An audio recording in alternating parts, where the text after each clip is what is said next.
Hey, I'm Shashank, CEO and co-founder of Backstage.ai, and here we are with an amazing panel to talk about how AI is changing what we know about data and how we use data.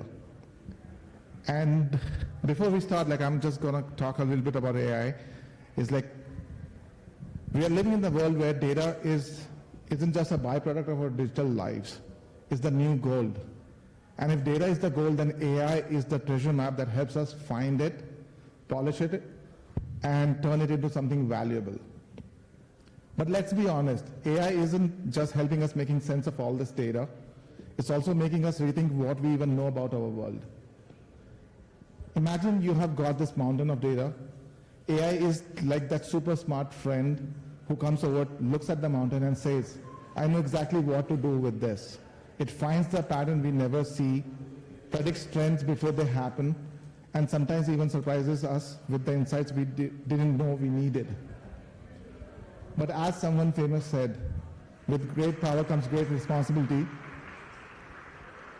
So when AI, let's not forget about AI, that while it's incredibly smart, it can sometimes pick really bad habits, like being biased, mishandling the personal information. So today we are going to dive into all of that. We will talk about how AI is reshaping our relationship with data, what's exciting, what's a little scary, and how we can make sure we are steering the ship in the right direction. So let's get this conversation started, and I will throw it to you. Introduce yourself, and then we can start the Q&A. Awesome. Hello, everyone. My name is Sebastian Builes. I'm the co-founder and CEO of Arkham. We help acquirers reduce customer churn by leveraging AI tools. Hello, my name is Jeff Shea. I'm the CEO and founder of Under. We're a digital account opening platform. We help financial services companies to onboard more customers and streamline their workflows using technology, ML, and AI. Hey, I'm Praveen Ganta, and I'm the founder of Fraction.work. We help companies work with elite U.S. talent, AI and machine learning talent specifically, and we do that at a fraction of the cost. I've touched probably 12 to 15 different AI projects in the last year, and so just able to share some experiences based on a variety of sectors, including payments. That's awesome, actually. We cannot get a better panel than this. Everyone is working in AI, and so here is my first question. Can you talk about the current trends, which is exciting, and what has changed the perspective about AI in the industry? We have been talking about AI for the last quite a few years, but what has happened now, and why AI has become so much more relevant, and what's your take on it? I'd say a lot of it is really shops like OpenAI, for example, have really done a great job to package what was always considered a backroom sort of tool and really put it at the front center of everyone's hands, right? So I'm not going to do the whole, can you raise your hand if you use ChatGPT, because I'm pretty sure everybody in here at some point has used it, right? So I think that from there, everyone had or understood and got a glimpse of what AI could do for us. And it really now has opened the doors for other use cases across a different set of industries, especially here in financial services, right? Yeah, and McKinsey recently released a report saying that underwriting as we know it will become obsolete by 2020, replaced with artificial intelligence, machine learning, and deep learning. And as we think about the payments industry, underwriting has always been a core component of how we onboard new merchant accounts and how we address our risk. And as you look across financial services, that's one of the trends that we've been following surely, is how you leverage that data to continue to make better decisions, reduce your losses, and then implement that within your infrastructure. So before you move further, he mentioned machine learning, he mentioned deep learning, and then AI. And with your experience, can you actually touch upon those while you're talking about what's the new trend and stuff? Sure, and so I think for a lot of us actually, particularly those who are not deeply inside of the industry, AI basically started at the beginning of 2023. Basically, there was everybody knew that okay, Facebook could recognize pictures and do certain things really well. And you saw some of the stuff, maybe in the background, many of you knew that, oh yeah, that's machine learning underneath. But really, for the public, for all of us, AI started with ChatGPT. So just throwing that out there, and you said it, Sebastian, it's true. That's really what opened this window into what was possible with generative AI, and that's really the new technology that was introduced over the last several years. Generative AI and these so-called large language models, that's what powers OpenAI, and you've got every major tech player has one now. Google has theirs, and even Amazon. Of course, Microsoft teamed up with OpenAI. So that's what's new to differentiate. So machine learning, of course, is the underlying technology, and that revolution actually happened. So, Shashank, you were mentioning it as though it happened a long time ago. You're absolutely right. It actually happened in 2012. So most folks may not realize that it's been about a dozen years since the machine learning revolution really took off. That was when, Facebook was maybe a big company adopter, but that was when it was proved that you could recognize images as well as a human. That was when machines could do that. And that was like a big in the industry, like, whoa, this is new, this is real. Fast forward to today, it's this ability to speak with the chatbots or to chat with the chatbots. And now we, of course, see it proliferating, that generative AI. But let's think about what's really getting used every day. I can guarantee you that this recording is getting transcribed, right? It's getting auto-transcribed. That's something that all of us are seeing and using all of the time. And that's not Gen AI in the sense that we think of like talking to ChatGPT, but it's another core component. So that's like ML, to recognize the human voice, the generative AI to do the chatbot and to kind of interact with the humans. And then, of course, deep learning can take you in so many different directions, but these are all different, chunks within technology. It's all underpinned by the same thing, and it's really these different sort of interfaces to it now that have really advanced recently. Yeah, I remember my days like when I was working for Yahoo and Publicis, like 2013 to 15 and 16. We were doing a lot of investment in machine learning. Like we were getting all the data about how people are using apps, so that we can show you the hated ads. But that was the first like where you're consuming data and putting machine learning, and we were also doing predictive analytics on like what the next move would be, what you will do, and how we will price that attention. So yeah, I mean, that's what, as he mentioned, AI has been there. It's just the new generative AI which has actually changed everything, and it has become more forefront. And everyone, I always talk about whenever we talk about technology is how, if technology is going to change things for the world, is when the Joe the plumber actually knows about it. And that's where I think ChatGPT opened that up, where people are actually using it in their day-to-day life. And yeah, so moving on to the next question. So, and you guys are all working with enterprises, and you have seen how industry has moved along, and you're at the forefront of it. What are you seeing how enterprises are using AI today? Is it just an experiment, or they are really using in the production? And can you briefly talk about some examples? I can understand if you cannot take names or something, but if you can give some examples how they are really using AI today. I'd say kind of piggyback riding off what Praveen mentioned earlier, right? I mean, if we think about 2012 being the emergence or really the renaissance of ML models, right? We went from, and everyone in here understands payments and financial services, right? When it came to fraud mitigation, this really became the first or original use cases we experienced in our space, right? The ability to, at some point, if you swiped your card somewhere and you got a notification letting you know, hey, did you make this transaction? That's an ML model working in the back to ensure that this is a legit transaction, right? So banks have been working with one version or another of ML models, right? I think now it's just a matter of what are other use cases outside of the fraud modeling, the onboarding, in our case, merchant retention, that we can explore outside of that to really bring efficiencies to the business, whether it's an enterprise customer or SMB and mid-market. I think they would all benefit from some of the advancements that are going on today.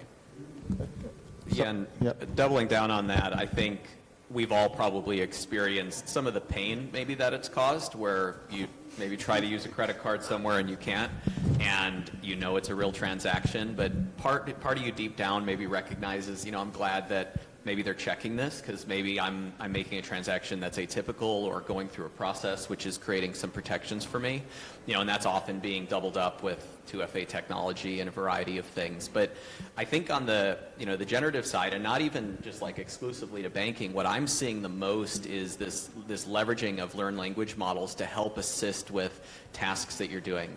Actually, the last time I was at Transax, I was at the Cosmopolitan Hotel, and they have an AI bot that now assists you with everything that you do within the hotel. If you're looking to get new room service or cleaning or whatever, that's all translated within this automated system that can help you with it. And to be honest, it wasn't very good at the time.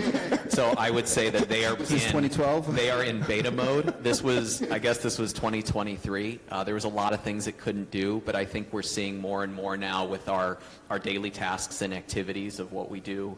And one other, small note, within our organization, we have been able to completely streamline all of our SDR work and pre-sales work leveraging AI, which I think has been a good revelation internally for us because that was always a significant cost. And it hasn't been that many years since that entire landscape has really transitioned over time. So, just a couple more to throw on top of what Sebastian had mentioned. So in the enterprise, you tend to see a little bit slower adoption relative to startups, right? Startups are there to take risks. Startups exist, all of us on the panel. We're taking risks to push this technology as hard as we can, and any technology, whenever in the cycle it was.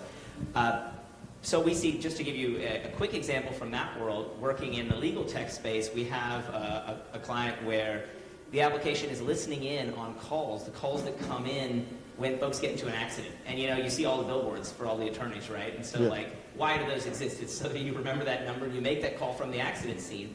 Who does that call go to? It doesn't go to the attorney. It actually goes to a call center, and that call center's job is to figure out whether or not your case is any good. But here's the thing, having an attorney listen to that call is extremely expensive.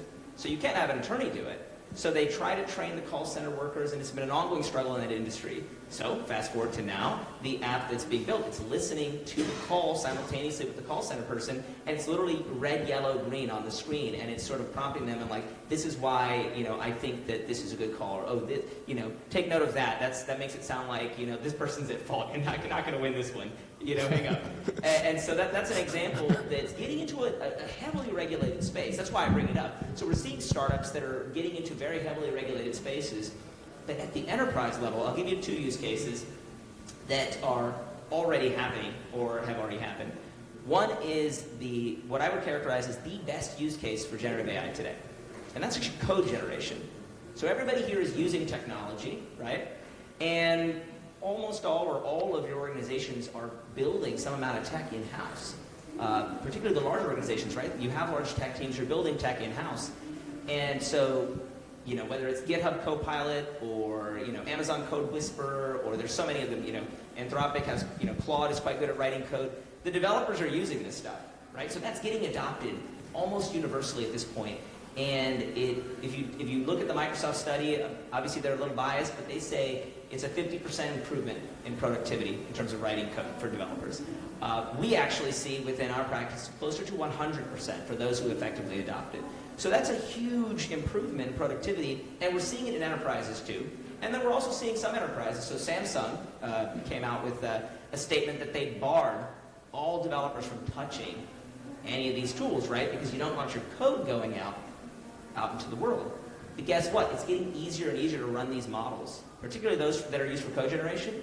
It is easier and easier to run those in-house. And so we're seeing enterprises start to do that at a large scale. Can't mention the company name, but a Fortune 500 out of Houston in the financial services space, that's exactly what they're doing. They had their architects, they had them play around with Copilot and all of the public tools, and now they are bringing it in-house. So they are rolling out a large language model on their own servers so that they can do it, well, on their private cloud, but so they can do it and do it safely. So that's one. The other I would mention is unstructured data. So everybody here is writing emails. Everybody here is probably writing documents, PowerPoints, all of those things, right? That's, when I say unstructured data, it's not the format that historically was easy for a machine or a program to understand what you were talking about. So that's a huge difference today, is that you can actually grab that data and extract meaningful information from it. I'm sure that, Jeff, in the underwriting world, that you're doing a lot of that, right? You're pulling those documents and analyzing them. So that's capability for that has advanced a lot, and you're seeing it across the enterprise. People are adopting that. Well, and real quick, double clicking on what you talked about with code, I think the other parallel industry that we've seen it is in legal. Right, all of us have probably redlined an agreement before, right? Or been a part of a redline process with our attorneys, which we know is painful and expensive, but also somewhat redundant. So there are some unbelievable AI models now that are looking at a wealth of documents to actually assist attorneys and paralegals with how to properly redline documents based on industry standards, which has proven to be more accurate than when the attorney does it themselves, because they are not so mired down by all of the characters that are in the document. They're essentially, similar to your example, given a recommendation of here is a replacement red line for this subset section of the agreement, and we're going to recommend you put that in place, read it, and let us know, accept, check, red to pull it out. So parallel examples, but similar type of structure, making roles more performance and then giving more power, I think, to, in this case, like a paralegal, as an example, to the call center agent. It's awesome, actually. One very good point you covered was like the unstructured data, actually. Like that is huge, and I was seeing one of the, that's what we also focus on in Backstage, what we are doing at. There's almost 90% of the data in the customer relationship and stuff is like unstructured data, and we have not even scratched the surface of actually tapping onto that unstructured data and seeing like how our customers are behaving, what they want, and in every call, every email, every text message they send, everything is unstructured, and now is the opportunity for to adopt AI techniques and get access to those unstructured data and give a much better customer experience. So since we have most of the audience from the payments industry, what you guys see as the biggest opportunity for them in space of AI, like what they should actually go after in the payments industry? Well, I would say that in our case specifically, right, we've always been sort of plagued by this, customer attrition issue, or the challenge that we deal with in customer retention, because we're in a fairly competitive space, highly commoditized, and therefore it's really difficult to identify unhappiness when we're dealing with, hundreds if not thousands of accounts on a regular basis, right? So in our case, really being able to focus our clients' attention to those specific customers that may be having a bad experience in order to solve those issues before they surface, right? Mm-hmm. I think the payments industry in general is kind of notorious for having, poor service or support, right? And this is actually a perfect use case for large language models where people, or a merchant, right, where is experiencing an issue with his point of sale terminal, for example, can get a message directly to their processor addressing those critical issues, right, without the need of having an individual or a person having to actually answer that call, right? So I think a lot of these will come from a service perspective, and how do accounts really get treated better or get access to a better customer experience simply because there is enough information about previous interactions of how those issues were solved in the past. Well, and maybe to take a step back, so the question is, how does the audience or people in payments adopt or start to leverage opportunities within AI? And one of the things Sebastian and I have talked about in the past is first recognizing that to leverage AI, you don't need to be an engineering organization. You don't have to figure out how to code into AI and solve this enigma of a problem that you're looking for. What I would first recommend is to think about the 2 or 3 most critical problems you're trying to solve. Ideally, maybe something around data, and then look for tools that are leveraging AI that you can implement with an easy-to-use front end. Right? So possibly you're trying to solve problems around your residuals. Maybe you're looking at solving problems around attrition, as Sebastian talked about, or onboarding, or whatever that process may be. We spoke with someone who is helping solve problems in the restaurant space on how they can identify which servers are more productive, which foods are selling more, how you can keep a customer using it more. And when you think through that, then try to first identify, do you have access to that data, and what platforms are available that you can use?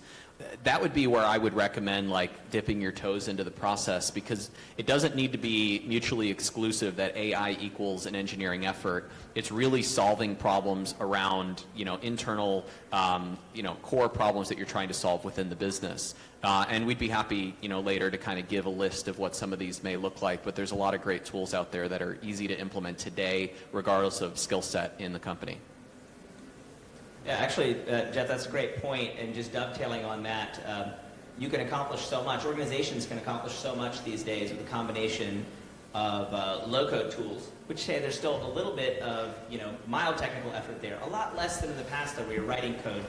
Taking those tools, and then what I would say we're seeing across, both the organizations that we work with, which are predominantly startups and smaller organizations, say sub 500 employees, where we're seeing it creep into the enterprise, and certainly the solutions they're building are oftentimes for the enterprise. A lot of it is in taking a workflow. So everybody in the room, you've got aspects of your business where there's multiple steps. And rather than trying to automate something and make it perfect and have the machine do everything, that's reaching a little too high. And what we've typically found is that everybody will get excited about, oh, we're going to do this great, AI-based project, and it's going to automate X, Y, and Z. It'll be perfect. And then they fail, right? Because the AI isn't really ready for that. Instead, you start with, okay, we've got this workflow mapped out that humans are doing. Let's make it twice as productive. Can we cut out half the steps that the humans are doing? So concrete example that applies to the payment space. My background is actually is in fintech, but more on the wealth tech side. It applies there. It applies to virtually every industry. Think about the front end. If you think about sort of the sales process, you'll have multiple meetings, and these days, from those meetings, you can be capturing, again, with the AI-based transcription. There's so many tools out there, the Otters and the Fireflies and the Brains of the world. There's so many of these tools that you can plug in. You can grab all those transcripts. It's not that difficult to feed those transcripts into other tools that will then create the V1 proposal for you. Right? So now your sales proposal is automatically created from the conversations you had. So now you've got a custom proposal for each and every client, which, the sales folks, if there's anybody on that side of the business here in the room, it's such a pain to do that by hand. But now you can have that ready. It's a V1. Don't ship the thing that it generated. But now you take that, clean it up, and what have you done? You've probably improved your productivity in that part of your workflow by like 3x. So that's what we see is you compromise and you figure out how do you improve the productivity of the humans rather than trying to automate something entirely. That's where we're seeing a lot of success. It's awesome to know, actually. And since we are talking about adoption of AI, what do you guys, shortly in the interest of time, let's briefly touch this, what are the biggest challenges in adoption of AI? What are the things while audience is looking at, hey, let's use AI, but what are the biggest risk factors and what they should be aware about? I think Jeff touched on this earlier, right, which is, we like to have this joke in data science where it's 80% of the job is cleaning data, and the final 20% is actually building the models, right?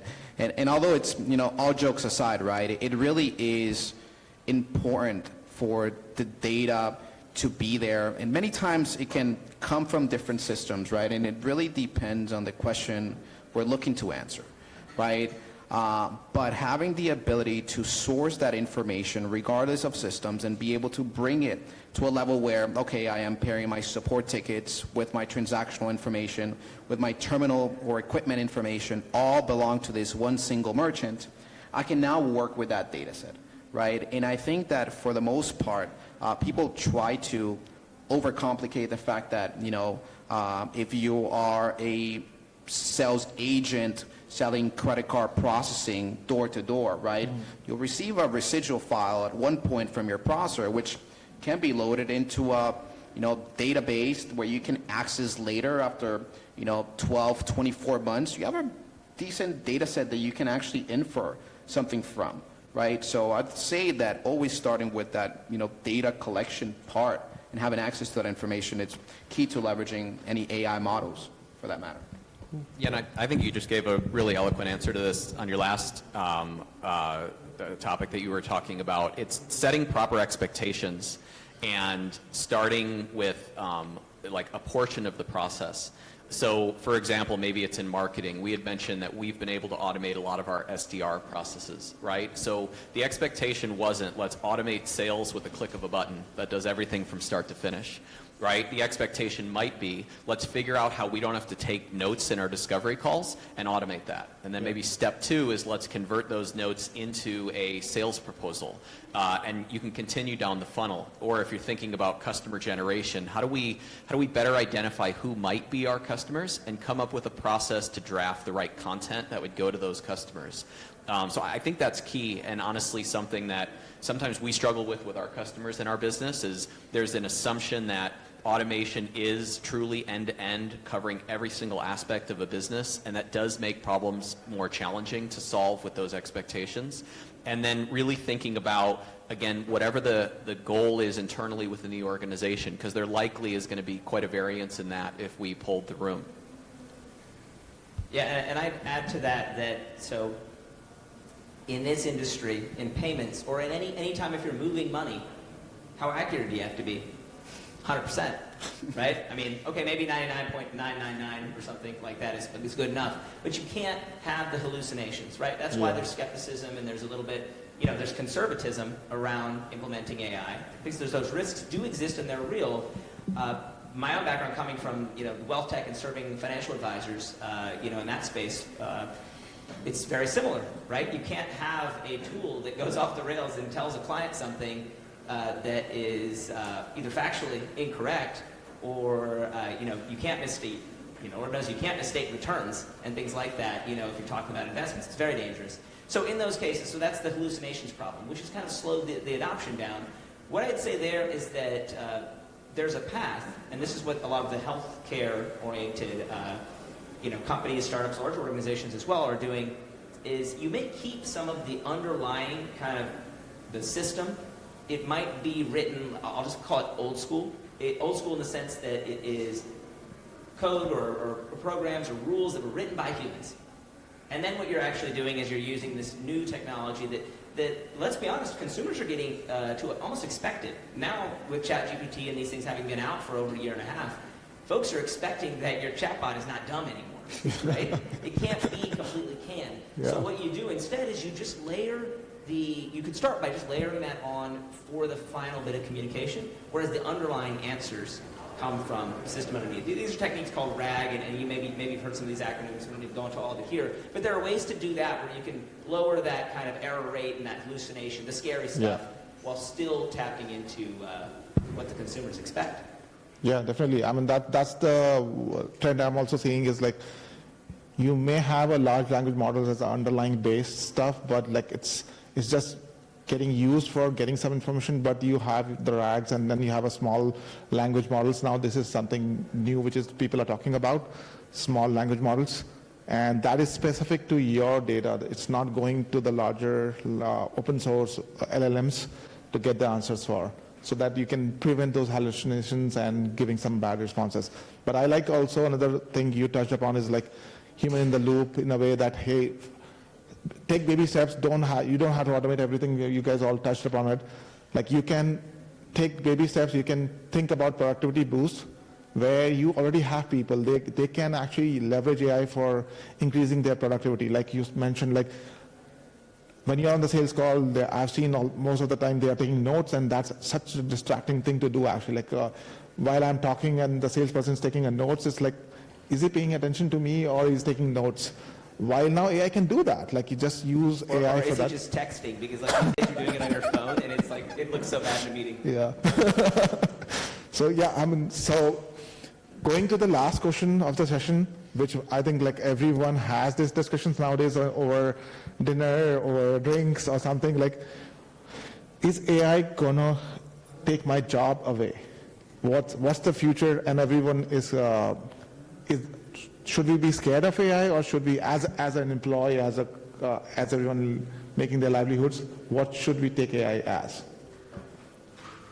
I think Praveen touched on this, at least in the development world, right, where you have one engineer who does not leverage AI and another one who does, right?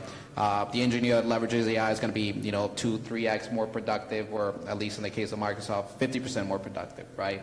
I think it's not necessarily really this binary of, yes, there's going to replace all jobs, or no, it's not going to replace all jobs, right? It's somewhere where it's an enhancement to how we do things. Better efficiencies in our case would be how can I, instead of reaching out to my entire client base, who should I focus on, right? And who should I really give that extra time when resources are limited, right? So I don't think it's a matter of, sure, some jobs will be replaced, and a lot of them could be, perhaps mundane jobs that nobody wants to do in the first place, right? But I think that from our standpoint, it really does become a matter of improved productivity across individuals that are already doing a specific job, for example.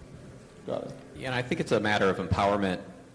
As a CEO and owner of a company, and for many of you in the room that are here, you're often thinking about being effective with how you're spending your money. And if there's roles in your organization that are not driving revenue or driving value, those are generally top of mind anyway. So I think AI actually is quite complementary to that in the fact that it's allowing you to become more productive, or it's replacing things that possibly don't drive revenue or value within the business and transitioning employees into things that can be more effective, whether it makes you more, have a better bottom line or drive the focus of what you're trying to do. So as Sebastian mentioned, there will be some exceptions to this, but I think in generalities it is a positive, and we've seen it that way so far.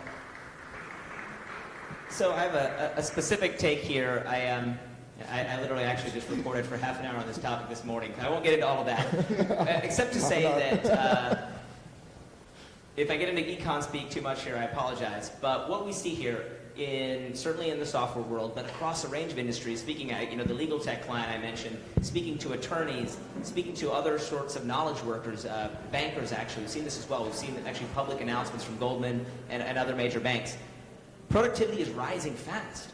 Right? So we gave the specific metrics around software development.